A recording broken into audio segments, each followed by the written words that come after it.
Hello সবাইকে, আসসালামু আলাইকুম। আজ হলো শুক্রবারের সকাল। শুক্রবারের সকাল মানে আমাদের একটু লেটে খাওয়া দাওয়া। তো সকালবেলা উঠে আম্মু এখানে ঢেঁড়স ভাজি করেছে।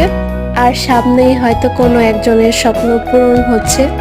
আর এদিকে আছে পান্তা ভাত। তো এখন হচ্ছে আমি পান্তা ভাত দিয়ে ভাত খাবো। তো আজকে এতদিন পর বৃষ্টির পর মোটামুটি আজকে একটু রোদ উঠেছে, হয়তো ক্যামেরা এত বোঝা যাচ্ছে না। তবুও আজকে রোদ ভালোই লাগছে। আসলে আমার বৃষ্টি তেমন একটা ভালো লাগে না। তো এরপর আমি আমার খাবার নিয়ে বসলাম, এখানে পান্তা ভাত আর ঢেঁড়স ভাজি এগুলো দিয়ে সকালের খাওয়া দাওয়া কমপ্লিট করে ফেললাম।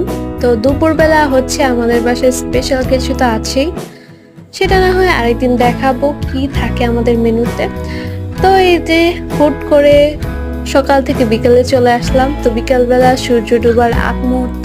Bye bye.